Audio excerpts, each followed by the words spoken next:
سورۃ النجم مرض کر چکا ہوں، 3 صورتیں ہم نے پڑھ لی اس گروپ کی۔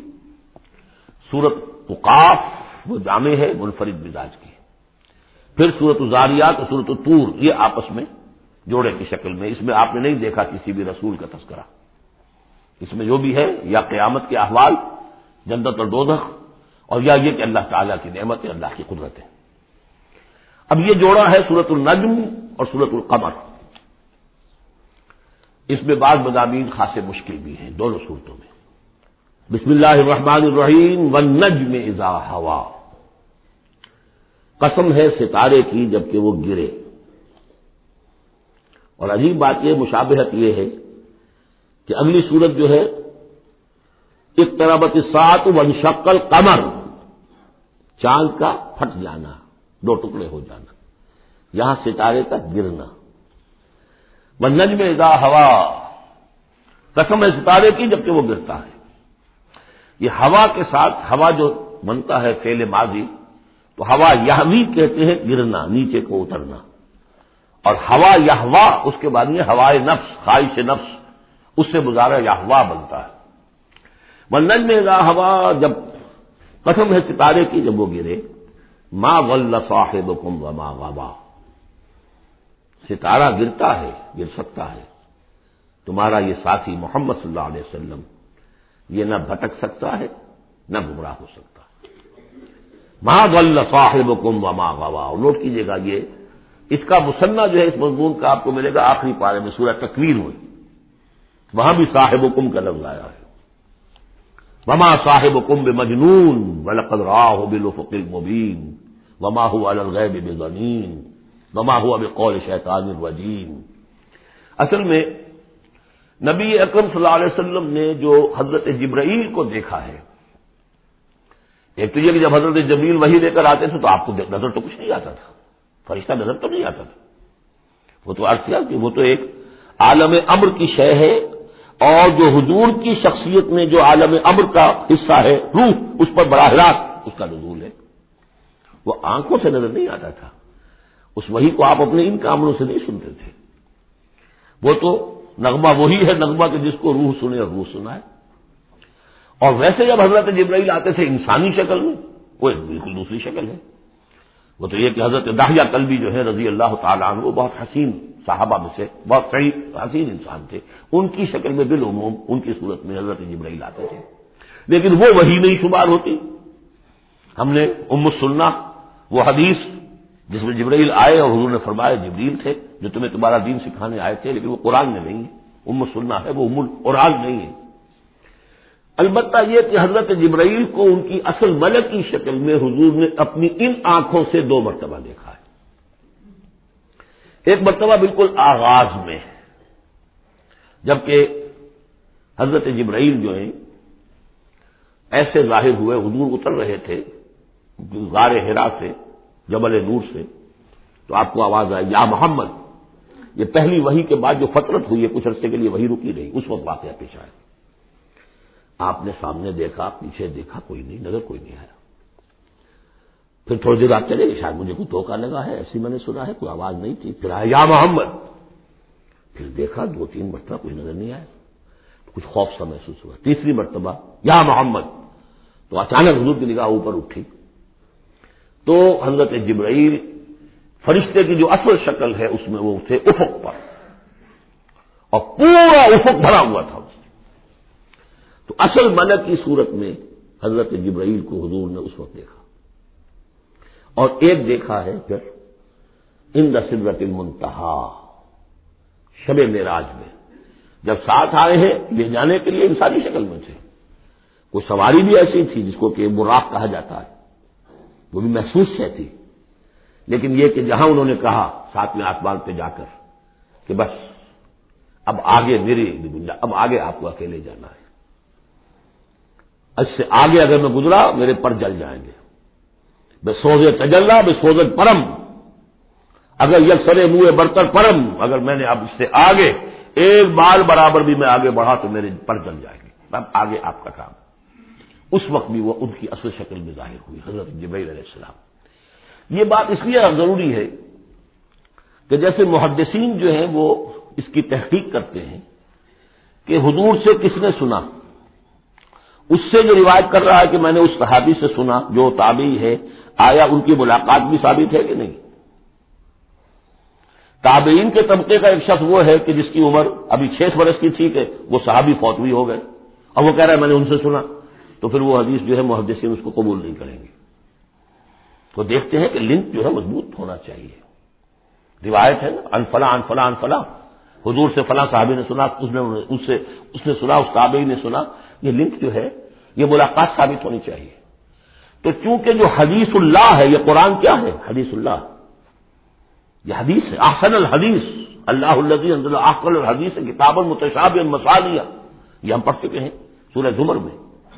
اس حدیث کا یہ حدیث اللہ سے کس نے سنا؟ جبرائیل نے۔ جبرائیل سے کس نے سنا؟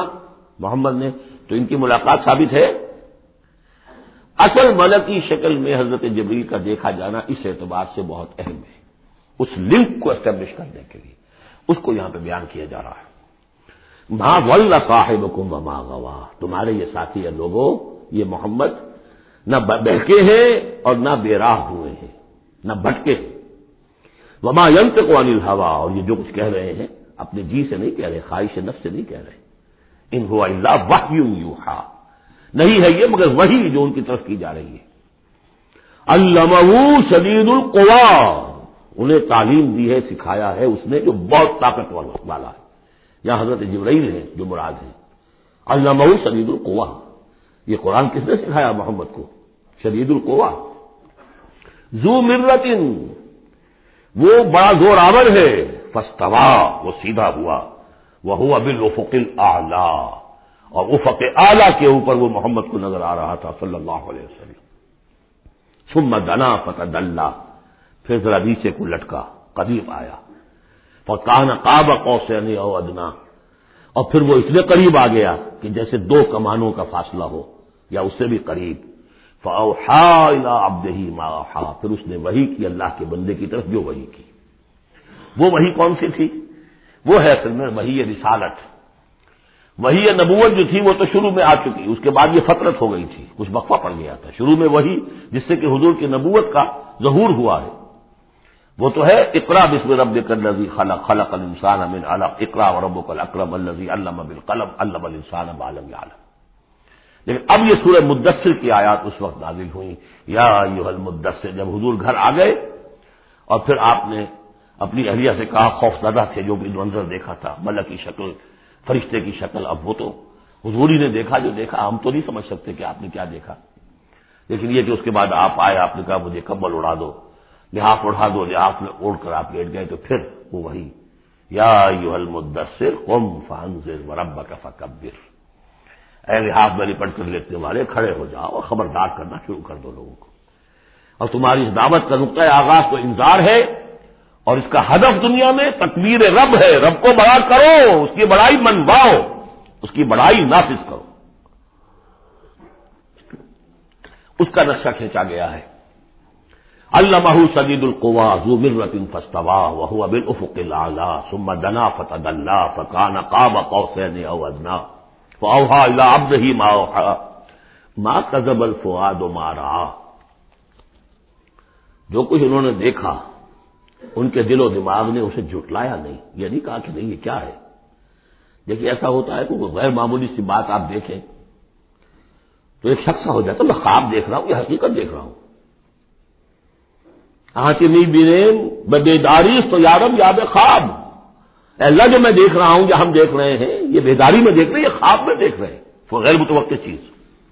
لیکن نبی کو کوئی شک نہیں ہوا، ما کذب الفؤاد ما رأى، یکسوئی کے ساتھ دل و دماغ اور جو بھی آپ کی آنکھ دیکھ رہی تھی ان میں کوئی کانفلکٹ نہیں تھا۔ ما کذب الفؤاد ما رأى فتمارونہ علی ما یری، تو کیا تم اس سے جھگڑتے ہو اس چیز پر کہ جسے وہ دیکھ رہا ہے؟ اقبال نے کہا نا کہ قلندر ہرتے گوید دید گوید، جو شخص اپنا دیکھی ہوئی چیز بیان کر رہا ہے تم اس سے جھگڑ رہے ہو، تمہارے لیے تو وہ ایک غیب کی خبر ہے، اس نے تو دیکھا ہے۔ افتمارونہ علی ما یری وَلَقَدْ رَآهُ نَزْلَةً أُخْرَىٰ، اس نے تو ایک مرتبہ اور بھی دیکھا، کہاں دیکھا؟ عند سدرۃ المنتہی، شب معراج میں سدرۃ المنتہی، کوئی بیری کا درخت ہے، وہ کیسی بیری ہے؟ ساتویں آسمان کی بیری، وہ آخری حد ہے، مخلوق کوئی اس سے آگے نہیں جا سکتی۔ اس سدرۃ المنتہا، منتہا نہایت، حد، جہاں کی حد ہو گئی، وہاں تک حضور پہنچے ہیں، سدرۃ المنتہا تک۔ اندہا جنت الماوا، اور سب سے اونچی جو جنت ہوگی جنت الماوا، وہ اس کے قریب ہی ہے، وہ بھی ساتویں آسمان پر ہے۔ یہ تو درجہ بدرجہ ترقی ہوتی جائے گی نا۔ پہلی ضیافت جو ہے، پہلی نزل جو ہے، وہ تو اسی زمین پر ہو جائے گی، پھر جو ترقی ہوگی اپنے اپنے مدارج، اپنے اپنے مراتب، اپنے اپنے مقامات، اپنے اپنے ایمان کی گہرائی، اپنے اپنے اعمال صالحہ، اپنا اپنا انفاق مال و جان، اس کے حوالے سے درجے ہوں گے۔ اندہا جنت الماوا اذ یغشی السدرۃ ما یغشی، جبکہ ڈھانپے ہوئے تھا اس بیری کو جو ڈھانپے ہوئے تھا۔ اب تمہیں کیا بتائیں کیا ڈھانپے ہوئے تھا، تم نہیں سمجھ سکتے۔ دیکھیے کس طریقے سے اذ یغشی السدرہ، کوئی انوار الہیہ کا کوئی ایسا نزول ہے وہاں جو زبان سے ادا نہیں ہو سکتا، کوئی الفاظ نہیں ہے کہ جو ان کی تعبیر کر سکے، اس پر انوار الہیہ کا کوئی نزول ہے۔ اذ یغشی السدرۃ ما یغشی، جبکہ چھایا ہوا تھا اس بیڑی کے اوپر جو چھایا ہوا تھا، جبکہ ڈھانپا ہوا تھا اس بیڑی کو جس میں ڈھانپا ہوا تھا۔ ما زاغ البصر وما طغی، نبی کی آنکھ اس وقت نہ کج ہوئی نہ حد سے بڑھی۔ یہ دو انتہائیں ہوتی ہیں، ایک تو یہ کہ آپ کسی انٹینس لائٹ کو فیس نہ کر سکے تو نگاہ ہٹائیں گے، آپ یہ جھپک لیں گے، فیس نہیں کر سکتے اگر آپ میں ہمت نہیں، استعداد نہیں ہے۔ نبی کا ظرف اتنا تھا کہ ان انوار الہیہ کا براہ راست مشاہدہ کیا ہے، اور نگاہ آپ کو ادھر ادھر کرنے کی ضرورت پیش نہیں آئی۔ لیکن طغیٰ ایک حد ادب بھی ہوتا ہے جس سے آگے انسان کو نہیں جانا چاہیے۔ نگاہ جو ہے اس نے بے ادبی کی روش بھی اختیار نہ کی۔ علامہ اقبال نے، واقعہ یہ ہے کہ اس آیت کو میں نے سمجھا علامہ اقبال کے ایک شعر سے، اور اکثر و بیشتر لوگ نہیں سمجھ سکے اس آیت کو۔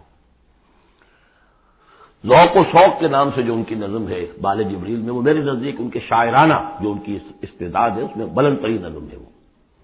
جہاں تک پیغام ان کا جو ہے امت مسلمہ کے لیے، اس کے لیے ابلیس کی مجلس شورا وہ کلائمیکس ہے، اور وہ ہے بھی ان کے آخری زمانے کی نظم ہے، سن 36 میں انہوں نے کہی ہے۔ اس کے بعد تو بیماری اتنے رہے ہیں، بہت کم اشعار کہے، لیکن اس میں ذوق و شوق میں ایک شعر ہے، عین وصال میں مجھے حوصلہ نظر نہ تھا، عین وصال میں مجھے حوصلہ نظر نہ تھا، گرچہ بہانہ جو رہی میری نگاہ بے ادب، میری نگاہ بے ادب بہانہ تلاش کرتی رہی کہ میں مشاہدہ براہ راست کروں، حالانکہ عین وصال ہے اس وقت، لیکن یہ کہ میرے اندر حوصلہ نہ تھا کہ میں حسن کا براہ راست مشاہدہ کر سکوں۔ عین وصال میں مجھے حوصلہ نظر نہ تھا، گرچہ بہانہ جو رہی میری نگاہ بے ادب۔ یہاں ان دونوں چیزوں کے برعکس بات ہے جو اقبال اپنے بارے میں کہہ رہا ہے۔ میں تو بے ادب بھی ہوں، اور میں تو چاہتا تھا کسی طریقے سے حد ادب سے تجاوز کر کے دیکھوں، لیکن میرے اندر تو حوصلہ نہیں تھا۔ محمد میں وہ حوصلہ تھا، دیکھا ہے، براہ راست دیکھا ہے، نگاہ جما کر دیکھا ہے، لیکن ایک حد سے تجاوز نہیں کیا، حد ادب کے اندر رہے۔ ما زاغ البصر وما طغى لقد رأى من آیات ربہ الکبریٰ، دیکھا انہوں نے اپنے رب کی عظیم ترین آیات کو۔ اب وہاں جا کر جو مشاہدہ ہوا ہے وہ تو اللہ کی عظیم ترین آیات کا ہے، اور اسی سے در حقیقت دلیل ہے ام المومنین حضرت عائشہ صدیقہ رضی اللہ تعالی عنہ اور حضرت عمر رضی اللہ تعالی عنہ کا جو قول ہے۔ شب معراج میں بھی حضور نے اللہ کو نہیں دیکھا، اللہ کی عظیم ترین آیات کو دیکھا، جو تجلی تھی اس وقت اللہ کی۔ حضرت عائشہ صدیقہ کا کہنا تو یہ کہ نور لا یرا، وہ نور ہے، دیکھے کیسے جا سکتا ہے۔ بہرحال وہاں بھی قرآن جو کہہ رہا ہے وہ یہ نہیں کہہ رہا ہے کہ اللہ کو دیکھا، نہیں، جیسے کہ وہ جو شب معراج میں پہلا سفر کا حصہ تھا زمینی، مسجد حرام سے مسجد اقصی تک، سبحان الذی اسریٰ بعبدہ لیلا من المسجد الحرام الى المسجد الاقصی الذی بارکنا حولہ لنریہ من آیاتنا، وہاں پر بھی اللہ نے اپنی آیات کا مشاہدہ کرایا، لیکن وہ زمینی آیات ہیں اللہ کی، وہ برکات جو ہیں زمینی ہیں۔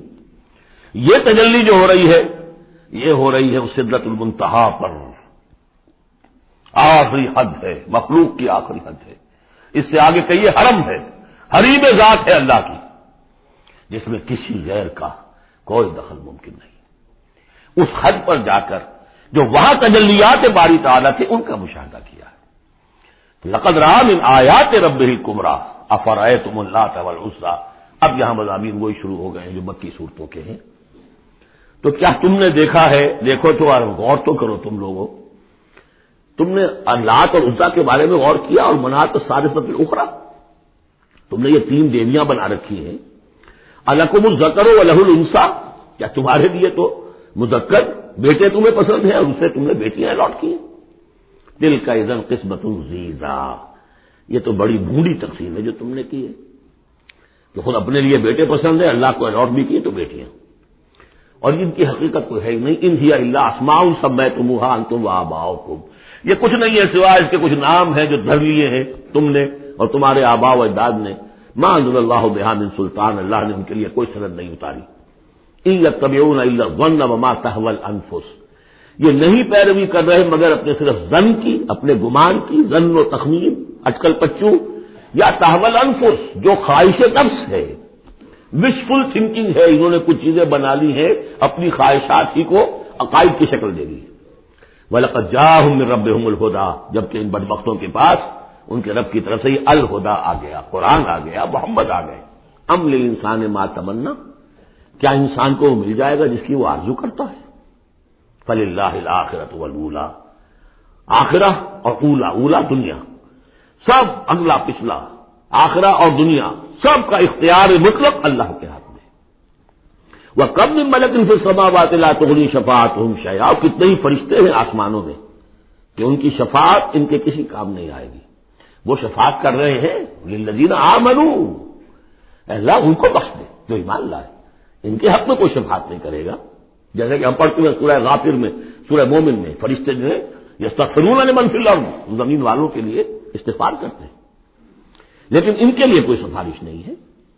لا تغنی شفاعتهم شیئا الا من بعد ان یاذن اللہ لمن یشاء ویرضی، وہ تو جس کے لیے اللہ اجازت دے گا، چاہے گا، اس کو اجازت ہوگی تو اس کو فائدہ پہنچے گا۔ ان الذین لا یؤمنون بالآخرۃ لیسمون الملائکۃ تسمیۃ الانثی، یہ لوگ کہ جو آخرت پر ایمان نہیں رکھتے انہوں نے فرشتوں کے نام رکھ دیے ہیں مؤنث، یہ فرشتوں کے نام پر انہوں نے اپنے خیال کے مطابق یہ دیویاں جو ہے وہ گھڑ لی تھی۔ ما لہم بہ من علم، ان کے پاس کوئی علم نہیں، کوئی دلیل نہیں، نہ عقلی دلیل اور نہ کوئی اللہ کی اتاری ہوئی کسی کتاب سے کوئی سند۔ ان یتبعون الا الظن، وہ نہیں پیروی کر رہے مگر صرف ظن کی، گمان کی۔ وان الظن لا یغنی من الحق شیئا، اور ظن جو ہے وہ حق سے انسان کو مستغنی نہیں کر سکتا۔ حق وہ ہے جو آ رہا ہے اللہ کی طرف سے، جو وحی کیا جا رہا ہے، یا پھر یہ ہے کہ انسان کا وہ علم ہے کہ جو ان السمع والبصر والفؤاد، اس سے جو حاصل ہو رہا ہے، اس کی آبزرویشن ہے، اور یہ سینس ڈیٹا کو پروسیس کر کے نتیجہ نکالتا ہے عقل سے، وہ علم ہے۔ علم و علمان، یا علم وہ ہے ایکوائرڈ نالج، اور یا علم یہ ہے جو ریویل نالج ہے، باقی ظن و تخمین کی کوئی حیثیت نہیں۔ فَأَعْرِضْ عَمَّنْ تَوَلَّىٰ،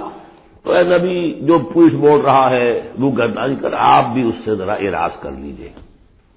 آپ بھی اس کے زیادہ درپیر نہ ہوں، زیادہ پیچھا نہ کریں ان کا۔ ان ذکرنا، جس نے پیچھ موڑ لی ہے ہمارے ذکر سے، وَلَمْ يُرِدْ إِلَّا الْحَيَاةَ الدُّنْيَا، اور اس کا کوئی مقصد نہیں سوائے دنیا کی زندگی کے، اس نے مطلوب بنایا جو دنیا کی زندگی، وہ ہم سورہ بنی اسرائیل میں پڑھ چکے ہیں یہ مضمون۔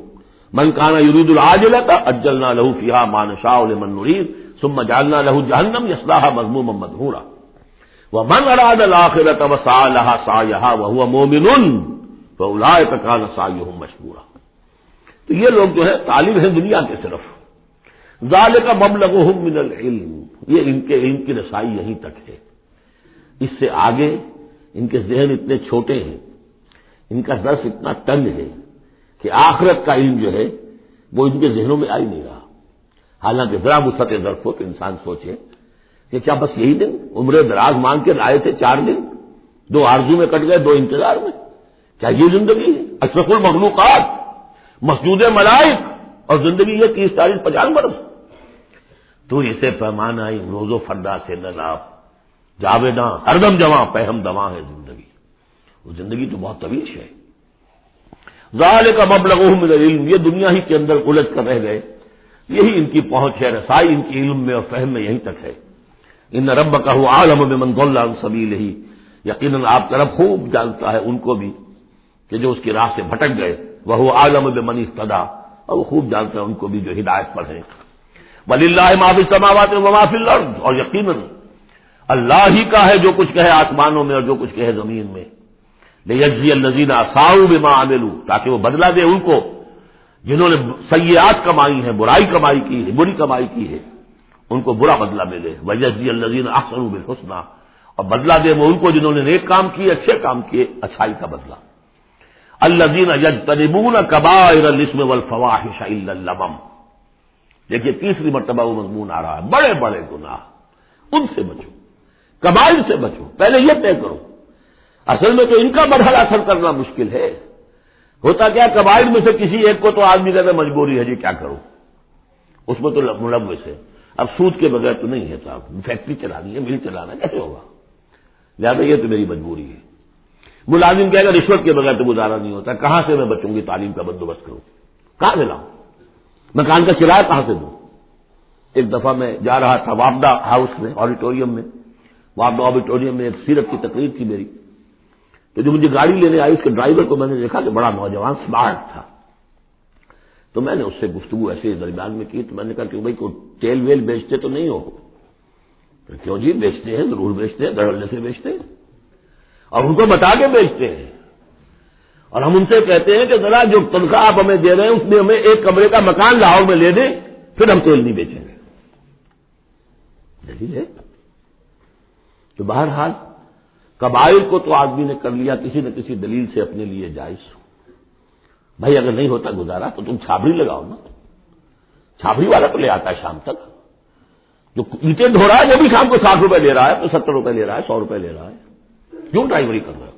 کیوں حرام خوری کرتے؟ لیکن نہیں، کبائر کو تو ایک ایک سب نے اپنے لیے ایک گناہ تو جو ہے حلال کیا ہوا ہے۔ اب سارا زور آیا کہ صغائر کے اوپر، چھوٹی چھوٹی چیزوں پر، اسی پر بحثیں ہیں، اسی پر من دیگرم تو دیگری، تم اور ہو میں اور ہوں، تم نے یہ آمین زور سے کہہ دی تم اور ہو گئے میں اور ہوں، تم نے رفع دین کر دیا تم کوئی اور ہو، کوئی اور مخلوق کی کوئی اور ہو، کہیں شاید مریخ سے آ گئے ہو، اور مسجد سے نکلے تو مسجد کو دھویا جائے گا۔ یہ تو فرمایا الذین یجتنبون کبائر الاثم والفواحش، وہ لوگ جو بڑے بڑے گناہوں سے اور فحش سے، بے حیائی سے بچتے رہے، الا اللمم، ہاں کبھی کوئی چھوت لگ گئی تھوڑی سی، کوئی صغائر، مراد یہاں پر صغائر ہے، لمم یہاں صغائر کے لیے۔ ان ربک واسع المغفرہ، دیکھیے واسع کا لفظ آ گیا، واسع ثلاثی مجرد میں اس میں فاعل ہے، اور وہ ہے موسع، کسی اور شے کو وسعت دینے والا، وَإِنَّا لَمُوسِعُونَ، ہم ابھی اس کو وسعت دیں گے۔ ان ربک واسع المغفرہ، یقیناً آپ کا پروردگار جو ہے بہت بہت وسیع مغفرت والا ہے، وہ عالم بکم، اور وہ تمہیں خوب جانتا تھا اس وقت بھی اذ انشأکم من الارض، جبکہ تمہیں زمین سے اس نے اٹھایا، تمہاری تخلیق کا مادہ جو ہے وہ مٹی سے جب تم آغاز کیا، وَإِذْ أَنْتُمْ أَجِنَّةٌ فِي بُطُونِ أُمَّهَاتِكُمْ، اور وہ اس وقت بھی تمہیں دیکھ رہا تھا اور تم سے واقف تھا جبکہ تم اپنی ماؤں کے پیٹوں میں جنین کی شکل میں تھے۔ فَلَا تُزَكُّوا أَنفُسَكُمْ، تو اپنے آپ کو بڑا مزکا اور بہت نیک اور بہت متقی نہ سمجھو،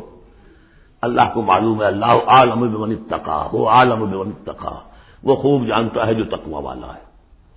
وہی مثال آئے گی تھوتھا چنا باجے گھنا، جہاں حقیقت تقوی نہیں ہوتی وہاں مظاہر تقوی پر بہت زور ہوتا ہے، حقیقت تقوی ہے نہیں، حرام خوری ہے، لیکن یہ کہ مظاہر تقوی کے اوپر زور اس لیے دیا جائے گا، چھوٹی چیزوں کے اوپر اس لیے ہوگا۔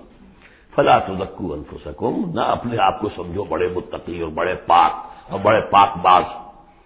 هو عالم بمن اتقى، افرأيت الذي تولى، تو کیا تم نے دیکھا اس شخص کو جس نے پیٹھ موڑ لی، وآتى قليلا وأكدى، دیا تھوڑا سا اور پھر سخت ہو گیا۔ یہاں در حقیقت عام خیال یہی ہے، میری رائے بھی یہی ہے کہ ولید بن مغیرہ کا تذکرہ ہے، وہ قریب آ گیا تھا ایک وقت میں، یہ تذکرہ تفصیل سے آئے گا سورہ مدثر میں، معلوم ہوتا تھا کہ اب وہ ایمان کے بہت قریب ہے، لیکن پھر ایک دم سخت ہو گیا، پھر وہ عصبیت یا اپنی چودراہٹ کا خیال جو ہے وہ ایک دم نرمی پیدا ہوئی تھی، آتا قلیلا واقدا۔ عنده علم الغیب فہو یرا، کیا اس کے پاس غیب کا علم ہے جسے وہ دیکھ رہا ہے؟ اب ام لم ينبأ بما فی صحف موسیٰ، کیا اسے یہ بات خبر نہیں پہنچ چکی؟ کیا اس کو نہیں بتا دیا گیا جو صحف موسیٰ میں تھا؟ وہ ابراہیم الذی وفا، اور ابراہیم کے صحیفوں میں تھا جس نے پورا وفا کر دی، اپنی ہر پوری وفا کی انتہا کر دی اپنے پروردگار کے ساتھ، وفا۔ تو صحف ابراہیم و موسیٰ یہ آخری پارے میں بھی سورۃ الاعلی میں آئے گا، اور یہ ہے جو میں نے پہلے بھی عرض کیا تھا کہ صحف ابراہیم کہاں ہے؟ صحف موسیٰ تو first 5 books of the old testament, لیکن وہ کہاں ہے صحف؟ گمان ہے میرا واللہ عالم کہ ہندوستان میں جو ہندوؤں کے اپنشدز ہیں وہ صحف ابراہیم کی بگڑی ہوئی شکلیں ہیں، واللہ عالم، گمان کے درجے میں۔ اس میں حضرت موسیٰ کے صحیفوں میں اور ابراہیم کے صحیفوں میں کیا بات تھی؟ اللہ تزر وازرۃ وزر اخری، کہ نہیں اٹھائے گی کوئی جان کسی دوسری جان کے بوجھ کو۔ ہر شخص کو اپنی رسپانسبلٹی، خود اپنی اکاؤنٹیبلٹی کو فیس کرنا ہوگا، خود جواب دہی کرنی ہوگی۔ جیسے کہ ہم پڑھ چکے ہیں سورہ مریم میں، وَكُلُّهُمْ آتِيهِ يَوْمَ الْقِيَامَةِ فَرْدًا، ہر شخص اللہ کی عدالت میں آئے گا قیامت کے دن اکیلا، نہ باپ ساتھ ہوگا، نہ ماں ساتھ ہوگی، نہ جورو ساتھ ہوگی، نہ بیٹے ساتھ ہوں گے، نہ بیٹیاں ساتھ ہوں گی، کوئی ساتھ، کوئی بھائی ساتھ ہوگا، یا عورت ہے تو نہ شوہر ساتھ ہوگا، اسے اپنا جواب خود دینا ہے۔ اللہ تزر وازرۃ وزر اخری لیس للانسان الا ما سعی، اور یہ کہ انسان کے لیے نہیں ہے مگر وہی کچھ جس کے لیے اس نے سعی کی ہے، محنت کی ہے، کمائی کی ہے۔ تمناؤں سے کچھ نہیں ہوتا، ام للانسان ما تمنا شروع میں آیا تھا، کیا تمناؤں سے کچھ مل جائے گا؟ کیا انسان کو مل جائے گا جو وہ چاہے گا؟ نہیں۔ اب یہاں اس کا جواب آ گیا، لیس للانسان الا ما سعی، کسی انسان کو نہیں ملے گا کچھ بھی مگر وہی جس کے لیے اس نے سعی کی ہے، محنت کی۔ وَأَنَّ سَعْيَهُ سَوْفَ يُرَىٰ، البتہ جو اس کی صحیح ہوگی وہ اسے دکھا دی جائے گی، اس کے سامنے آ جائے گی۔ فَمَن يَعْمَلْ مِثْقَالَ ذَرَّةٍ خَيْرًا يَرَهُ وَمَن يَعْمَلْ مِثْقَالَ ذَرَّةٍ شَرًّا يَرَهُ، جس نے ذرے کے ہم بدن نیکی کی ہوگی اس کو دیکھ لے گا، اور جس نے ذرے کے ہم بدن بدی کی ہوگی وہ دیکھ لے گا۔ ثُمَّ يُجْزَاهُ الْجَزَاءَ الْأَوْفَىٰ، پھر اس کو بدلہ دیا جائے گا پورا بدلہ۔ وَأَنَّ إِلَىٰ رَبِّكَ الْمُنتَهَىٰ، اور یہ کہ بالآخر تو تمہارے رب ہی کی طرف جانا ہے۔ وَأَنَّهُ هُوَ أَضْحَكَ وَأَبْكَىٰ، اور یہ کہ وہی تمہارا رب ہے جو ہنساتا بھی ہے، رلاتا بھی ہے۔ ایسے حالات جن میں کہ تم خوش رہتے ہو، ہنستے ہو، وہ بھی اللہ کی طرف سے ہیں، اور ایسے حالات جن میں تمہیں رونا آ جاتا ہے، تکلیف ہوتی ہے، وہ بھی اللہ کی طرف سے ہے۔ وَأَنَّهُ هُوَ أَمَاتَ وَأَحْيَا، اور یہ کہ وہی ہے جو مارتا بھی ہے اور زندہ بھی رکھتا ہے۔ وَأَنَّهُ خَلَقَ الزَّوْجَيْنِ الذَّكَرَ وَالْأُنثَىٰ مِن نُطْفَةٍ إِذَا تُمْنَىٰ، اور یہ کہ وہی ہے کہ جس نے بنا دیے ہیں زوجین، الذکر والانثیٰ، مذکر اور مؤنث، مرد اور عورت، نر اور مادہ، من نطفتن، ایک ہی بوند سے، اذا تمنا، جبکہ وہ ٹپکائی جاتی ہے۔ وَأَنَّ عَلَيْهِ النَّشْأَةَ الْأُخْرَىٰ، اور یہ کیا اسی کے ذمے ہے دوبارہ اٹھانا، اس کو نوٹ کیجیے، ذمہ داری ہے اس کی، عَلَيْهِ النَّشْأَةَ الْأُخْرَىٰ، اس لیے کہ اگر وہ نہیں اٹھاتا دوبارہ تو نیکوکاروں پر یہ بہت بڑا ظلم ہو جائے گا، جنہوں نے یہاں بھی ہاتھ روک کر رکھے، اپنے پھونک کر قدم رکھا، چاہے روکھی سوکھی پر گزارا کرنا پڑا، کوئی حرام خوری نہیں کی، مشقت میں زندگی گزار دی۔ اگر یہ نشأت ثانیہ نہیں ہے، دوبارہ اٹھنا نہیں ہے، انہیں اجر و ثواب نہیں مل رہا ہے، تو بہت بڑا ظلم ہے جو ان پر ہو جائے گا۔ وَأَنَّ عَلَيْهِ النَّشْأَةَ الْأُخْرَىٰ، اس کے ذمے ہے دوبارہ اٹھانا۔ وَأَنَّ عَلَيْهِ النَّشْأَةَ الْأُخْرَىٰ وَأَنَّهُ هُوَ أَغْنَىٰ وَأَقْنَىٰ وَأَنَّهُ هُوَ رَبُّ الشِّعْرَىٰ وَأَنَّهُ أَهْلَكَ عَادًا الْأُولَىٰ وَثَمُودَ فَمَا أَبْقَىٰ وَقَوْمَ نُوحٍ مِّن قَبْلُ إِنَّهُمْ كَانُوا هُمْ أَظْلَمَ وَأَطْغَىٰ وَالْمُؤْتَفِكَةَ أَهْوَىٰ فَغَشَّاهَا مَا غَشَّىٰ فَبِأَيِّ آلَاءِ رَبِّكَ تَتَمَارَىٰ صدق اللہ العظیم۔ اور یہ کہ اللہ ہی کے ذمے ہے دوبارہ اٹھا دینا، اور یہ کہ اسی نے دولت دی، اسی نے خزانہ دیا، لیکن اس کے ایک معنی یہ بھی ہے کہ اسی نے جس کو بھی فقر آتا ہے اسی کی طرف سے آتا ہے۔ اغنا، اقنا چونکہ یہ باب فعال ہے تو اس میں سلب ماخذ کا ایک مفہوم بھی ہوتا ہے۔ وَأَنَّهُ هُوَ رَبُّ الشِّعْرَىٰ، وہ ستارہ جس کی کہ عام طور پر پرستش کی جاتی تھی، یہ کہ اس کا رب بھی وہی ہے۔ وَأَنَّهُ أَهْلَكَ عَادًا الْأُولَىٰ، اور یہ کہ اسی نے ہلاک کیا تھا پہلے عاد کو۔ عاد وہ قوم تھی جو احقاف میں آباد تھی، جن کی طرف کہ حضرت ہود علیہ السلام مبعوث ہوئے تھے، لیکن اس کے بعد پھر جو قوم سمود وجود میں آئی، چونکہ اسی قوم عاد میں سے جو اہل ایمان تھے اور حضرت ہود علیہ السلام انہوں نے وہاں سے ہجرت کی، اور پھر ان کی نسل سے یہ دوسری قوم جو سمود وجود میں آئی، تو اسے عاد ثانیہ بھی کہا جاتا ہے کہ پہلے عاد وہ تھے، دوسرے یہ عاد ہیں۔ سمود کو بھی عاد ثانیہ کہا جاتا ہے کیونکہ یہ انہی کی نسل تھی۔ تو انہ اہلک عاد الاولی، اسی نے ہلاک کیا تھا پہلے عاد کو، وثمود فابقا، اور عاد ثانیہ یعنی سمود کو بھی، تو پھر کسی کو باقی نہ چھوڑا، وقوم نوح من قبل، اور ہلاک کیا تھا اس نے نوح کی قوم کو اس سے پہلے، انہم کانوا هم اظلم واطغى، یقیناً وہ تو ان سے بھی بڑھ کر ظالم اور ان سے بھی بڑھ کر سرکش تھے، والمؤتفقۃ اہویٰ، اور وہ بستی کہ جسے اس نے پلٹ دیا تھا، الٹی ہوئی بستی کو اس نے پٹخ دیا، اس سے مراد ہے سدوم اور عمورہ کی بستیاں، وغشاها ما غشا، اور پھر اس کو ڈھانپ لیا جس چیز نے کہ ڈھانپ لیا، جب اس کے اوپر ایک دفعہ تو وہ زلزلہ آیا اور تلپٹ کر دیا، اور پھر اس پر کنکروں کی بارش ہوئی تھی، فغشاها ما غشا، تو وہ کنکروں کی بارش نے پھر ان کو اب ڈھانپ دیا۔ فبأي آلاء ربك تتمارى، تو تم اپنے رب کی کون کون سی قدرتوں کے بارے میں تم اسے جھٹلاؤ گے یا ان کے بارے میں شک کرو گے۔ ھذا نذیر من النذر الاولی، ھذا یہ یعنی محمد صلی اللہ علیہ وسلم یہ بھی ایک خبردار کرنے والے ہیں، جیسے کہ اور بہت سے خبردار کرنے والے پہلے آ چکے ہیں۔ من النذر الاولی، پہلے کے، نذیر کی جمع نذر۔ ازفت الازفہ، آ چکی ہے قریب وہ آنے والی، لیس لہا من دون اللہ کاشفہ، اور نہیں ہے کوئی اس کو کھول دینے والا اللہ کے سوا۔ اس کے یہ بھی معنی ہے کہ جیسے کشتی کا لنگر کہیں ہو تو لنگر کھول کر، لنگر اٹھا کر پھر کشتی کو روانہ کیا جاتا ہے، تو ایسے ہی وہ قیامت ابھی لنگر انداز ہے، لیکن اس کو روانہ کرنا، اسے چلانا اللہ ہی کا کام ہے جب وہ چاہے گا۔ اور یہ بھی ہے کہ اس کا علم جو ہے کہ کھول کر دکھا دیا جائے کہ وہ کب آئے گی، یہ بھی صرف اللہ کے پاس ہے، اس کے سوا کوئی نہیں ہے کہ جو بتا سکے کب آئے گی۔ افمن ھذا الحدیث تعجبون، تو کیا تم کو اس بات سے تعجب ہو رہا ہے؟ ھذا الحدیث، اس قرآن ہی کے بارے میں کہا جا رہا ہے، وَتَضْحَكُونَ وَلَا تَبْكُونَ، اور تم ہنستے ہو اور روتے نہیں ہو، وَأَنْتُمْ صَامِدُونَ، اور تم خوش فیلیاں کر رہے ہو، خوش گپیوں میں لگے ہوئے ہو، فَاسْجُدُوا لِلَّهِ وَاعْبُدُوا، پس سجدہ کرو اللہ کے لیے اور اسی کی بندگی کرو، اسی کی پرستش کرو، سجدہ کر لیجیے۔ اس سورہ مبارکہ میں جو زور خطابت ہے، جیسا کہ میں نے پہلے عرض کیا کہ ہم لوگ اس کا صحیح اندازہ نہیں کر سکتے۔ یہ جو عربوں کا ایک ذوق تھا، بڑے بڑے خطیب ان کے ہاں ہوتے تھے، خود حضور نے فرمایا ہے کہ ان من الشعر لحکمۃ وان من البیان لسحرا، بہت سے شعر ایسے ہوتے ہیں کہ جو حکمت پر مبنی ہوتے ہیں، حکمت کے خزانے، اور بہت سے بیان، بہت سے خطبے، بہت سی تقاریر ایسی ہوتی ہیں کہ جن میں جادو کا اثر ہوتا ہے۔ تو اس خطبے کے اندر جو خطابت کا جوش ہے، جیسا کہ میں نے عرض کیا، اب ظاہر بات ہے کہ وہ عرب اور خاص طور پر جو کہ پوری فصاحت اور بلاغت سے واقف ہوں وہ سمجھتے ہیں، لہذا اس کے بارے میں جو رائے آتی ہے وہ یہ ہے کہ آپ نے جس مجمع میں کھڑے ہو کر یہ سورت سنائی تو پورا کا پورا مجمع جو ہے دب بخود رہا، اور وہ